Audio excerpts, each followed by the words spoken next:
Hello everyone, myself Dr. Rajesh S. Baligar, working as an assistant professor in the Department of Chemistry, JSS Arts, Science and Commerce College, Gokak, which is affiliated to Rani Chennamma University, Belagavi.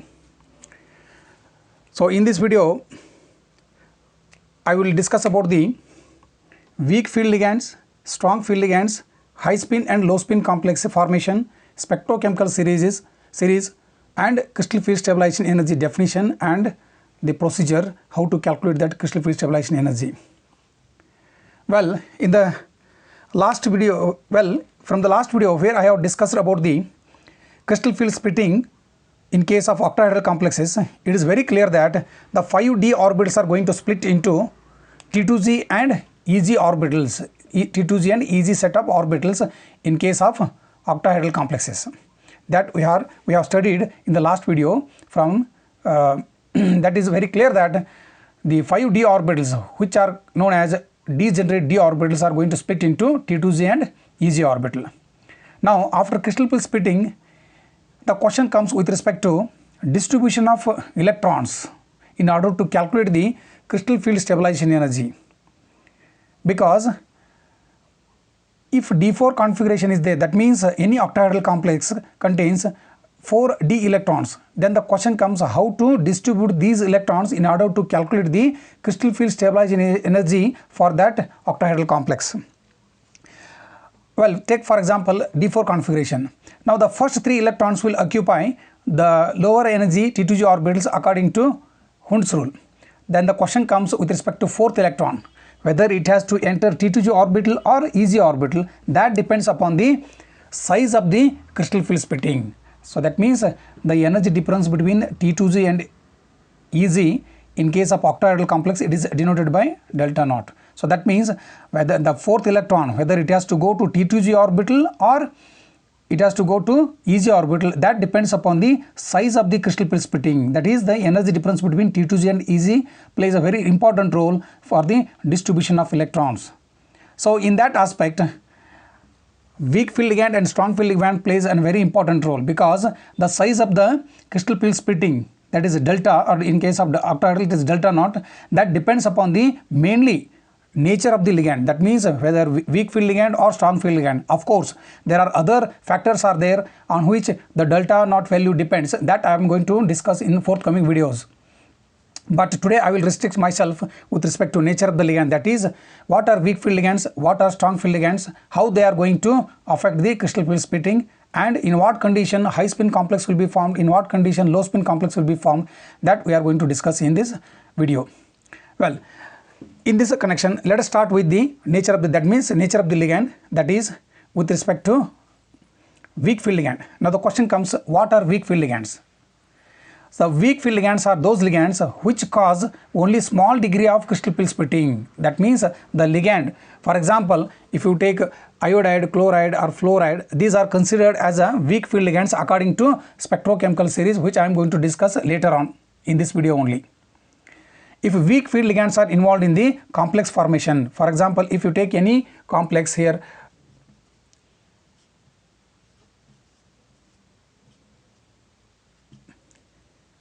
so if the ligand nature is weak field ligand, that we are going to decide on the basis of the spectrochemical series only, of course no problem. But if the ligand is weak field ligand, then it will cause a smaller crystal field splitting. That means if the complex during complex formation, if weak field ligands are involved in the bond formation, those ligands will cause only smaller crystal field splitting. That means energy difference between the T2z and EZ is very less when in case of weak field ligands. So that means how to define the weak field ligands? Weak field ligands are those ligands which will cause smaller degree of crystal field splitting. So that means if weak field ligands are involved in the bond formation, then definitely the delta value is very small. That means the gap between the T2z and EZ is very small. So if gap between the T2z and EZ, if it is small, then what will happen? That means the distribution of electron will take place according to Hund's rule of maximum multiplicity rule. For example, if you take D4 configuration, the first 3 will occupy lower energy T2z orbital, and the 4th one will definitely go to EZ energy level when the ligand nature is weak field ligand.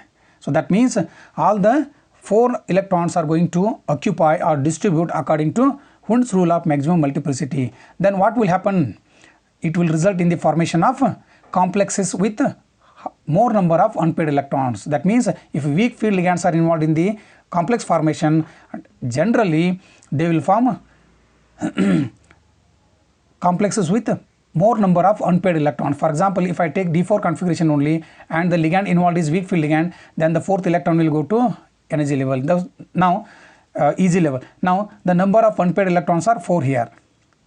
Therefore, the complexes with more number of unpaired electrons are known as high spin complexes. The complexes which contains more number of unpaired electrons are known as high spin complex, and these high spin complexes are also known as spin free complexes. Therefore, whenever a weak field ligand is involved in the bond formation, in that case what will happen? Pairing of electron will not take place in a T2G orbital. That we have to remember during CFSE calculation. One more time I will repeat. During complex formation, if the ligand involved in the bond formation is a weak field ligand, then in that case pairing of electron will not take place. So therefore, in weak field ligand case, pairing energy will be more when compared to crystal field splitting energy. So this condition will follow in weak field condition. Therefore, the resulting complex will be high spin complexes, or these high spin complexes are also known as spin free complex. Now, what are strong field ligands? I have represented as SFL means strong field ligand. The strong field ligands are those ligands which will cause larger crystal field splitting. That means large degree of crystal field splitting. If the ligand is if ligand produces, then that ligand is known as a strong field ligand. Therefore, whenever during complex formation, if the ligand involved in the complex formation is a strong field in nature, then in that case crystal field splitting will be more. That we can see here. The crystal field splitting will be more, that is delta naught value will be large. If delta naught value is large, then what about the distribution of electron? For example, again I will take this D4 configuration only. So the first 3 electron will occupy the T2G energy level according to Hund's rule. Then the fourth electron will not go to easy level, since the crystal field splitting gap, that is the size of the delta value, that the crystal field splitting is large in case of strong field ligands. So therefore, the fourth electron will not go to easy level. Instead of that one, it will start pairing in T2G level only. It will start pairing in T2G level. As a result of this one, what will happen? Complexes with less number of unpaired electrons are formed. That means whenever a strong field ligand is involved in the bond formation with respect to center metal ion, in that case generally complexes with less number of unpaired electrons are formed. That means such type of complexes where the number of unpaired electrons are less in number, those complexes are known as low spin complexes, and these low spin complexes are also known as spin paired complexes. Okay, then thus we can compare both weak field and strong field here. Let us see. During complex formation, if the weak field ligand is there, definitely there is no pairing of electron takes place. Okay, if strong field ligand is there, definitely pairing of electron will takes place. So weak field ligand, if weak field ligand is there, then high spin complexes are formed, which are also known as spin free complexes, because the delta value in case of weak field ligand is less. That means crystal field splitting will be less in case of weak field ligands, whereas in case of strong field ligands, since the crystal field splitting is large, therefore low spin complexes are formed. That means spin paired complexes are formed. For example, if I take the D4 configuration again here with respect to weak field ligand, how to distribute the 4 electrons. If weak field ligand is there, the first 3 electron will go to T2G level and the fourth electron will go to EG level, because the delta naught value is less. That means gap between the two energy levels is less. So that is why the fourth electron will go to the next higher energy level. Therefore, it will produce it will result in the formation of high spin complexes, which are also known as spin free complexes. But if the ligand involved in the bond formation is a strong field ligand, then what will happen? Pairing of electron will take place in the T2G level. That means if 4 electrons are present in the d orbital, then the first 3 electron will occupy the lower T2g energy level as usual, but the 4th electron will again start pairing here only. That means the 4th electron will also occupy the one of the T2g orbital. Now if you count the number of electrons in weak field and strong field, there is a difference in the number of electrons in both the cases. Okay, in case of weak field ligands, what will happen? The number of electrons will be more, unpaired electrons will be more here. So for example 1, 2, 3 and 4, all 4 are unpaired electrons.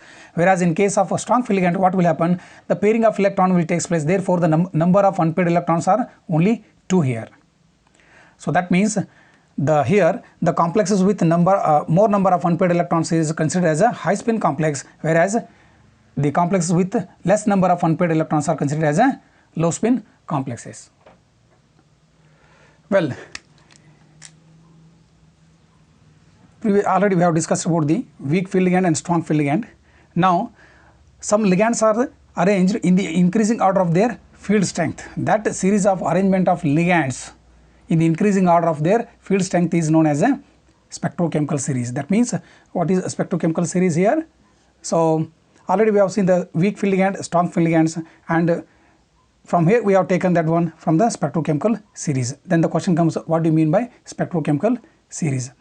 This is nothing but on the basis of crystal field splitting energy, that means delta value, on the basis of crystal field splitting energy,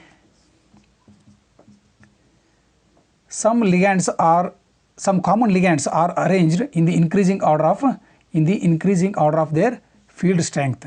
This arrangement of ligands in the increasing order of their field strength is known as the spectrochemical series. Now the same list of some common ligands are as shown here.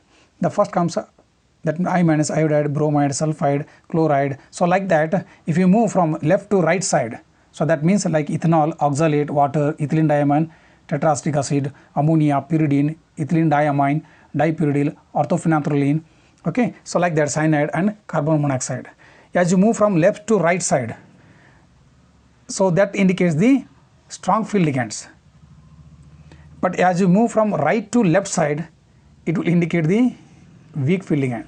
So that means the left side ligands, that means I minus, Br minus, S sulfide. So like these are considered as a weak field ligands, whereas carbon monoxide, cyanide from the right side, these are considered as a strong field ligands. But there is no exact barrier. From here we have to take weak field ligands, from here we have to consider strong field ligands. There is no exact barrier, but we can compare the nature of the ligands with respect to each other. For example, if you take these two ligands from the right side, that means carbon monoxide is more stronger ligand when compared to cyanide ligand. Similarly, if you take these two examples, that means I minus and Br minus, here Br minus is more stronger ligand when compared to I minus ligand. So this is with respect to spectrochemical series. Further, here it should be noted that the crystal field splitting produced by a strong field ligand like cyanide is almost double. That means it is almost double when compared to the crystal field splitting produced by the weak field ligands. And this is basically attributed to the pi bonding formation. That means the formation of pi bonding, which takes place when the metal donates electrons from the filled T2g orbitals into vacant orbital of the ligand. So that means whenever the strong field ligand is there, for example cyanide, if you take, it will produce almost double crystal field splitting when compared to weak field ligands like halide ions. Okay, this is basically attributed to pi bonding, in which the metal donates the electrons from filled T2g orbital to vacant orbital on the ligand. In a similar way, some unsaturated nitrogen donor and some carbon atoms which acts as a donors may also act as a pi acceptors. Now let us know what do you mean by crystal field stabilization energy. We can define in 3 ways, all are same only, but let us start with one by one. That is, the gain in energy achieved by preferential filling up of orbitals, that is d orbitals, by electrons is known as crystal field stabilization energy. That is, the gain in energy achieved by preferential filling up of orbitals by electrons is known as crystal field stabilization energy. That means after filling the electron, whatever we are going to get the energy with respect to barycenter, overall energy, that is known as crystal field stabilization energy. Or it may be defined as the lowering in the energy of a transition metal ion in a given ligand environment due to crystal field effect is also known as crystal field stabilization energy. That means lowering in energy of a transition metal ion in a given ligand environment due to crystal field effect. Or you may also define or as the energy difference between the distribution of electrons in a particular crystal field and that for all the electrons in the hypothetical spherical or uniform field levels is known as crystal field stabilization energy. Overall, with respect to all these three definitions, it is clear that this is the measure of the net energy occupation of d orbitals relative to their mean energy, that means barycenter. Here CFSE is directly proportional to the stability of the complex. That means greater the amount of CFSE of a complex is, greater is its stability. That means as the CFSE value of complex increases, the stability of that complex also increases. Yes, already we have seen the definition of crystal field stabilization energy. Let us illustrate by taking an example. Okay, let us consider one octahedral complex which contains only one d electron. Okay, then it is well known fact that always the electron prefers to occupy the lower energy T2G orbital in order to get stability. Now, since this octahedral complex contains only one d electron, so this one electron will definitely go to T2G energy level. Here the this T2G energy level, this T2G orbital has energy 0.4 delta naught when compared to barycenter. So that means energy of the T2G orbital is minus 0.4 dq or 0.4 delta naught when compared to the hypothetical degenerate d orbital or barycenter. Thus, what it means? The complex will be minus 0.4 delta naught more stable than predicted by pure electrostatic theory. So that means the electron is present in T2G orbital. That doesn't mean it means that the energy of the T2G orbital is minus 0.4 delta naught when compared to EG orbital. What it means? It means the complex will be minus 0.4 delta naught more stable than predicted by pure electrostatic theory. Therefore, the energy of the complex would be now less. Therefore, the energy of the complex will be now it is less. This decrease in energy, that is from barycenter it is a 0. This decrease in energy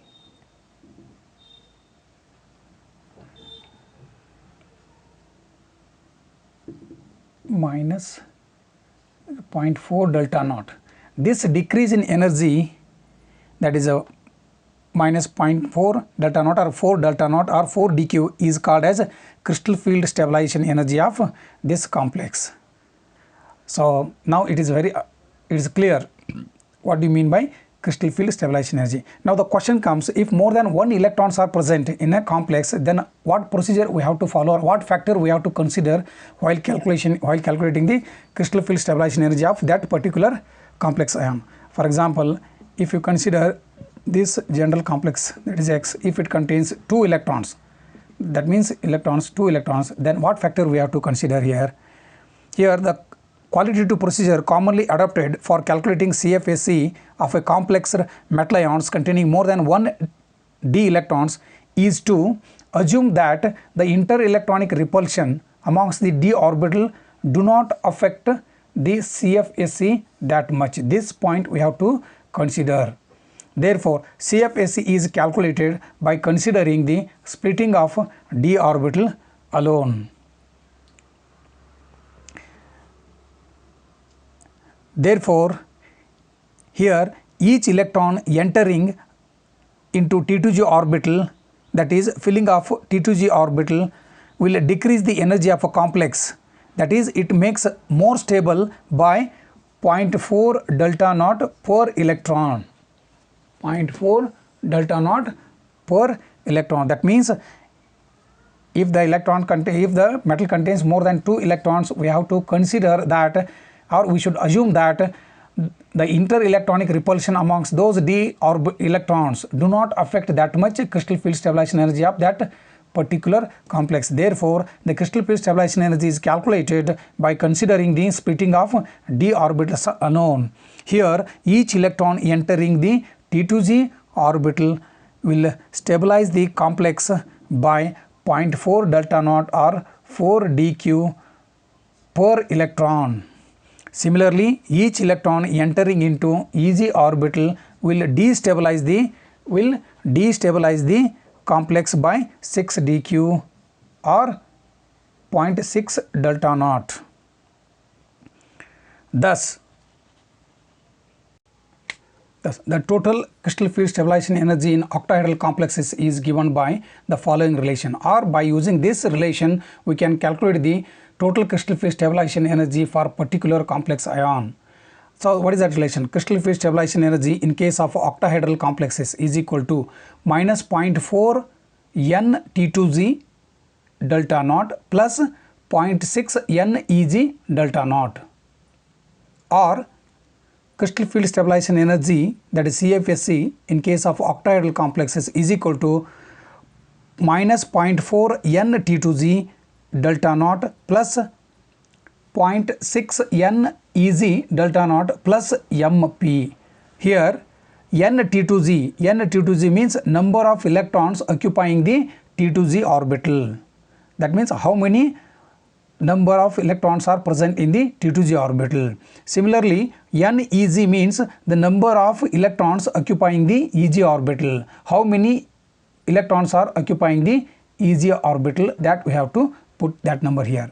And further, the M indicates the number of paired electrons in T2g and EG orbitals.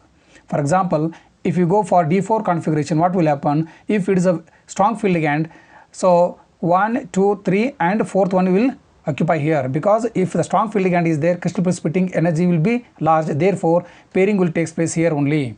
Okay, then the one electron is going to pair with the here. So therefore we have to mention this number also. That means M means number of paired electrons in T2g and EG orbital, and the P is nothing but the pairing energy. Thus, working on this basis, it is possible to calculate crystal field stabilization energy for various metal ions in octahedral complexes. Now, in the forthcoming video or in the next video, I will discuss about the calculation of crystal field stabilization energy in case of octahedral complexes in a different configuration. That means from D1 to D10 configuration, and some other examples I am going to discuss in the next video. Thank you.